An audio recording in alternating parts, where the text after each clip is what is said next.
السلام علیکم، کیسے ہیں آپ سب لوگ؟ امید کرتی ہوں سب خیریت سے ہوں گے۔ مکمل ناول آپ کی خدمت میں حاضر ہے۔ اگر آپ میرے چینل پر نئے ہیں تو کائنڈلی چینل کو سبسکرائب کر کے لائک اور شیئر ضرور کیجیے۔ تو آئیے ناول کی طرف چلتے ہیں۔ السلام علیکم اماں۔ اندر داخل ہوتے ہی اس کی نظر سامنے صوفے پر بیٹھی اماں پر پڑی تو وہ سلام کرتی ہوئی ان کے پاس چلی آئی۔ کندھے سے شولڈر بیگ اتار کر ایک طرف ڈال دیا۔ وعلیکم السلام۔ ان کا لہجہ کچھ تھکا تھکا سا تھا۔ آپ ٹھیک تو ہیں اماں؟ وہ متفکر سی ان کے قریب آ بیٹھی۔ ماں نے مدھم سی نظر اس پر ڈالی تو وہ ماحول کی کشیدگی کو اماں کی آنکھوں سے ہی بھانپ گئی۔ تبھی ان کا ہاتھ تھام کر سوالیہ نظروں سے انہیں دیکھا۔ ہاں ٹھیک ہی ہوں۔ ان کا انداز ٹالنے والا تھا۔ کیا بات ہوئی ہے اماں؟ مجھے بھی نہیں بتائیں گی؟ وہ بے اختیار سوال کر بیٹھی۔ اماں اس کے بے قرار لہجے پر مزید متاثر نظر آنے لگیں۔ اس نے قیاس کے گھوڑے دوڑائے تو دھیان آپی تک جا پہنچا، جبکہ اماں ہنوز خاموش تھیں۔ شاید الفاظ تلاش کر رہی تھیں۔ آپی آئی تھی کیا؟ اس کے لہجے میں استفسار سے زیادہ یقین تھا۔ انہوں نے سر اس بات میں ہلا دیا۔ جس طرح اماں نے کے ساتھ سرد آہ بھری تھی، اس سے معاملے کی سنگینی کا اندازہ ہو گیا تھا۔ چند ثانیے وہ اماں کو دیکھتی رہی، پھر خود ہی قیاس کر کے کہنے لگی، پھر کوئی جھگڑا کیا ہوگا عدنان بھائی نے؟ ہائے بس بیٹا، بعض رشتے انسانوں کی آزمائش بن جاتے ہیں۔ ایسا ہی ایک رشتہ داماد کا بھی ہوتا ہے۔ اگر اچھا مل جائے تو سمجھو بیٹی کی خوشیاں دیکھنی نصیب ہو گئی، ورنہ تو یوں ہی 8 آنسو بہاتے زندگی گزر جاتی ہے۔ ماں کے لہجے میں گہرا دکھ تھا۔ وہ اماں کے لہجے کی شکستگی محسوس کر کے خود بھی افسردہ ہو گئی۔ پلیز اماں، آپ حوصلہ رکھیں، پریشانیاں تو سبھی کے ساتھ رہتی ہیں۔ آپ کی ہمت ہی تو ہم سب کا سہارا ہے۔ اگر آپ ہارنے لگیں تو ہم سب بھی سکت کھو بیٹھیں گے۔ ان کا ہاتھ نرمی سے تھامتے ہوئے وہ سمجھا رہی تھی، پھر آپ ہی کو دیکھیں، انہیں بھی تو ہم ہی حوصلہ دلاتے ہیں۔ وہ آپ کے پاس محض تسلی کے چند بول سننے آ جاتی ہیں، اور کیا کریں وہ، اور کہاں جائے؟ تمہاری پھوپھی کی بھی نہیں سنتا عدنان، جانے کیا بیر ہے اسے میری معصوم بچی سے۔ سفیان بیچارہ الگ اسے سمجھاتا ہے، مگر جانے کس بات کا بدلہ لے رہا ہے۔ وہ ہم سب سے۔ ماں کی آواز رن گئی، آنسو بہنے لگے۔ پلیز اماں، آپ مت روئیں، سب ٹھیک ہو جائے گا۔ ماں کے آنسو اس کے دل پر چبھتے تھے۔ اس نے ان کے ناتواں کندھوں پر بازو پھیلا کر بے قراری سے کہا تو اماں بمشکل خود پر قابو پا سکیں۔ کیا ٹھیک ہو جائے گا بیٹا؟ 4 سال ہو گئے اس عذاب کو، جانے معبود برحق کو کیا منظور ہے؟ آنچل سے آنسو صاف کرتے ہوئے وہ کہہ رہی تھیں۔ لہجے کی مایوسی اور تھکن بہت واضح تھی۔ کہا بھی تھا تمہارے بابا سے کہ نہ دے ایک ہی گھر میں 2 بیٹیاں، مگر نہیں سنی انہوں نے۔ پہلے ایک پریشان تھی، وہ پرسکون ہوئی تو دوسرے کے گھر کا راستہ دیکھ لیا۔ پریشانیوں نے ہمیشہ کی طرح اماں آج بھی آپی کی قسمت کو اپنے اس وہم سے جوڑ رہی تھیں کہ ایک گھر میں 2 بیٹیاں کبھی خوش نہیں رہ سکتی۔ سب قسمت کی بات ہے اماں، ورنہ بابا نے تو ایسا نہیں چاہا تھا۔ انہوں نے تو آپی کے لیے خوشیوں کی تمنا کی تھی۔ مرسان سے بولی، ہاں چاہا تو میں نے بھی یہی تھا، سوچا تھا اپنوں میں بیٹی جائے گی تو سکھی رہے گی، قدر کریں گے وہ، مگر میری نازو پلی بیٹی کی ایسی ناقدری کہ انہوں نے کملا کر رکھ دیا۔ اس وقت کہاں ہے آپی؟ کتنی دیر وہ اماں کے آنسو پہنچتی رہی، پھر خیال آنے پر پوچھا، چلی گئی ہے اپنے گھر؟ کیوں؟ وہ حیران رہ گئی۔ خیال یہی تھا کہ وہ اندر سو رہی ہوں گی، بچے کی طبیعت ٹھیک نہیں تھی، اس لیے ساری رات جاگی تھی، لہٰذا صبح آنکھ نہ کھل سکی۔ بس اسی بات پر پیٹ دیا آج عدنان نے اسے۔ اماں کی بات سن کر اس کی رگوں میں جیسے شرارے دوڑنے لگے۔ دل چاہتا تھا جا کر عدنان کو اتنی ہی اذیت دے جتنی وہ آپی کو دیتا تھا، مگر آپی کی خاطر خاموش رہنا پڑتا تھا، بلکہ گھر آنے پر اس سے خوش خلقی کا مظاہرہ کرنا بھی اس کی مجبوری تھی، کیونکہ دوسری صورت میں سارا عتاب آپی پر اترتا تھا۔ چند لمحے وہ اپنے غم و غصے کو قابو میں کیے خاموش بیٹھی رہی، پھر اماں کا ہاتھ تھام کر انہیں اٹھانے کی کوشش کرتے ہوئے کہا، چلیں آپ اپنے کمرے میں آرام کریں، میں کھانا وہیں لے آتی ہوں۔ کالج سے واپسی پر وہ اور اماں ساتھ ہی کھاتی تھیں۔ بھیا اور بابا تو شام کو آتے تھے، لہٰذا اماں روزانہ ہی اس کا کھانے پر انتظار کرتی تھیں۔ نہیں بیٹا رہنے دو، مجھے بھوک نہیں، پلیز اماں میری خاطر تھوڑا سا کھا لیں، بھلا کھانے سے کیا ناراضگی؟ وہ تو آپ کا انتظار کر رہا ہے نا، اسے کیوں مایوس کرتی ہیں آپ؟ اس نے موڈ بدلنے کی کوشش کی تاکہ فضا کا بوجھل پن کم ہو۔ کیا سوچ رہی ہیں آپ؟ مسکراتے ہوئے لاڈ سے پیار بھری نظروں سے انہیں دیکھا، مگر وہ کھوئی کھوئی نظریں اس پر جمائے جانے کیا سوچ رہی تھیں؟ یہی سوچ رہی تھی کہ جانے رب تقدیر نے تمہاری قسمت کیسی بنائی ہوگی۔ ماں آج بے حد حساس ہو رہی تھیں، لمحے بھر کو وہ لب بھیج گئی، پھر توقف کے بعد کہنے لگی، کبھی بالکل ویسی ہی حسین بنائی ہوگی جیسے کہ خود مجھے بنایا ہے۔ قدرے گردن اکڑا کر کہا، آمین۔ ماں کا انداز بے ساختہ اور بھرپور تھا۔ چلیں اس بات پر کھانا ہو جائے، ایمان سے سخت بھوک لگی ہے۔ ماتھے پر آئی لڑوں کو سمیٹتے ہوئے اس نے کہا تو ماں کو اس پر ترس آ گیا۔ وہ کالج سے بھوکی آئی، ان کے پاس بیٹھ کر ان کی دل جوئی کر رہی تھی، سو انہیں ناچار اٹھنا ہی پڑا۔ کھانا تیار تھا، وہ اسے گرم کر کے میز پر رکھنے لگی۔ کھانے کا کس کو دل چاہ رہا تھا؟ آپ ہی والے۔ واقعی نے طبیعت بوجھل کر دی تھی، مگر اسے اماں کا ساتھ صرف اس لیے دینا تھا کہ اگر وہ نہ کھاتی تو اماں بھی نہ کھاتی، اور دوسری طرف اماں کی بھی یہی مجبوری تھی۔ پتہ نہیں کیسا ہوگا مون، تم ذرا کھانے کے بعد فون کر دینا امینا کو، انہیں تو آپ ہی کے بیٹے کی بھی فکر لگی تھی۔ اس نے اس بات میں سر ہلا دیا۔ ویسے آپ نے انہیں روک تو لیا ہوتا اماں، میں اپنے ساتھ ڈاکٹر کے پاس لے جاتی، مون کو بھی دکھا لیتے اور آپ ہی کو بھی۔ اس نے گلاس لبوں سے لگاتے ہوئے کہا تو تھا میں نے، مگر وہ جلدی میں تھی، عدنان کو بتائے بغیر جو آئی تھی یہاں۔ اماں کے انداز میں دل گرفتگی اور آواز میں شکستگی بہت واضح تھی اور ان کی دلی کیفیت کی عکاسی کر رہی تھی۔ اس نے بمشکل نوالا حلق سے اتارا اور پانی کا بڑا سا گھونٹ پی کر اٹھ کھڑی ہوئی۔ کہاں چلی؟ ماں نے اسے یوں اجلت میں اٹھتے دیکھ کر حیرت سے پوچھا۔ فون کرتی ہوں آپ ہی کے گھر۔ دراصل اس کا دل تو خود وہیں اٹکا ہوا تھا۔ اماں نے اسے ٹوکنا اور روکنا چاہا، مگر وہ دنستہ ان کی بات نظر انداز کرتی لاؤنج میں آ گئی اور اماں بھی پیچھے چلی آئیں۔ فون آپ ہی نے ہی اٹھایا تھا۔ ان کی آواز اسے صاف طور پر بھیگی ہوئی لگی۔ کیسی ہیں آپ ہی؟ آپ بالکل ٹھیک ہوں جانو، تم سناؤ کیا حال احوال ہے؟ وہ لہجہ فریش بنا کر بولی۔ ارے ہمارے حال احوال تو وہی ہیں، یعنی مزے کے دن اور مزے کی راتیں۔ ماں منتظر کھڑی تھیں، مگر آپ ہی کے سوال کے جواب میں اسے کچھ تو کہنا ہی تھا۔ گویا راوی چین ہی چین لکھ رہا ہے۔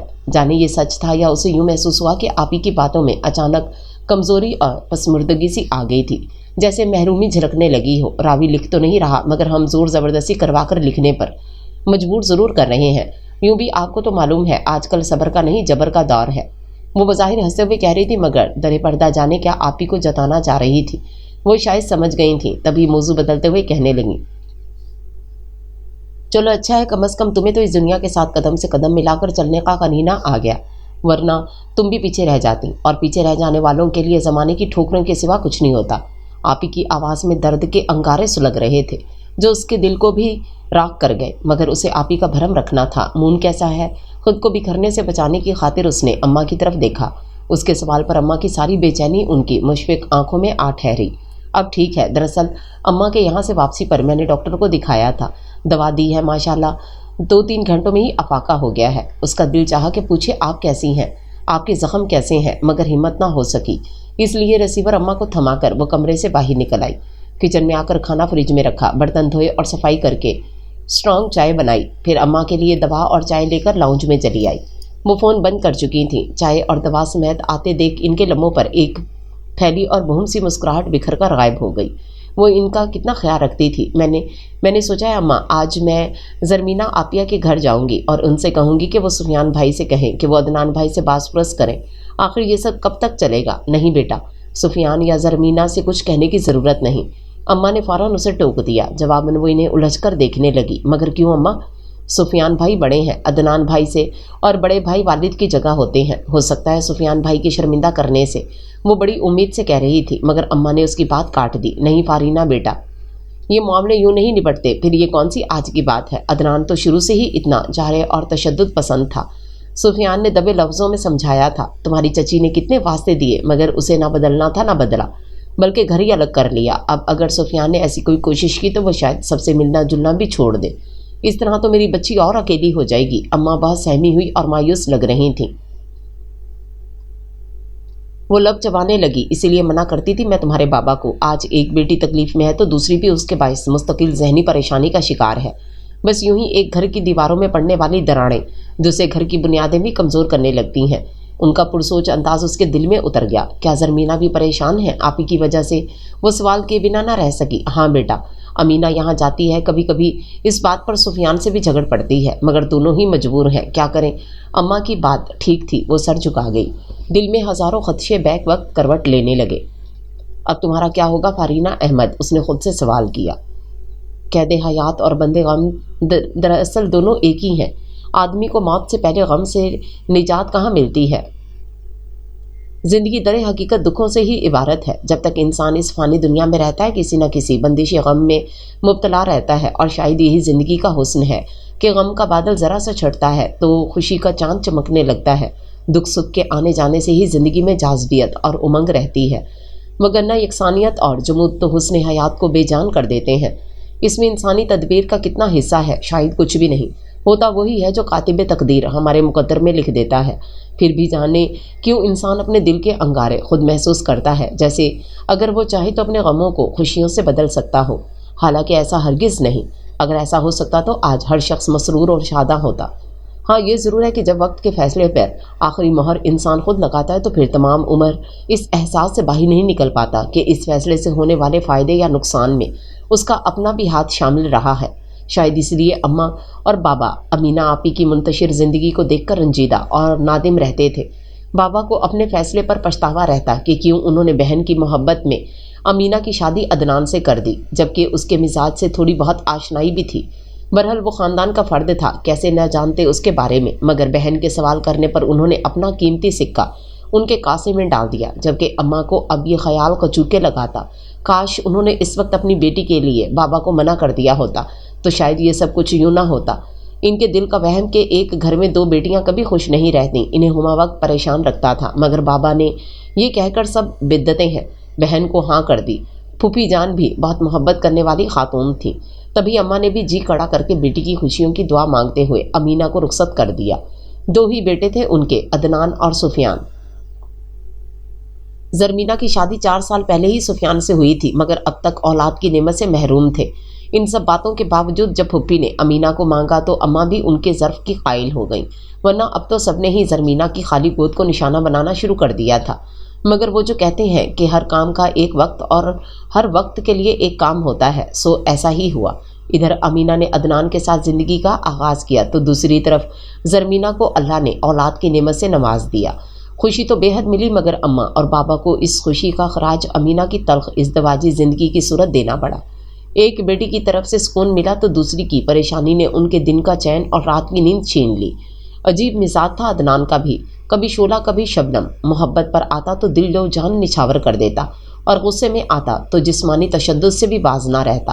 اماں کی 5ویں اولاد میں سب سے زیادہ صابر امینہ ہی تھی، سو شاید اس کی قسمت میں صبر ہی لکھا تھا، تبھی تو وہ عدنان کے دیے غموں کو خوشیوں سے بڑھ کر سنبھال کر رکھتی تھی۔ گزرتے 4 سالوں کے دوران وہ 2 بیٹوں مون اور عدن کی ماں بھی بنی، مگر بیوی کی حیثیت سے آج بھی عزت کی حقدار نہ تھی، اس حق سے محروم رکھی جا رہی تھی۔ عدنان کے تلخ تجربے کے بعد تو اماں کا باقی ماندہ اعتماد بھی ٹوٹ گیا، لہٰذا روہینہ کی شادی انہوں نے بڑی لیت و لال کے بعد چھوٹی خالہ کے گھر کر دی۔ حارث اور روہینہ کی پسندگی کا کچھ تو اماں کو پہلے ہی علم تھا، اور کچھ حارث کی پے در پہ کوششوں اور عاجزی سے کیے گئے اصرار نے بھی ان کے حق میں اماں کا دل جیت لیا۔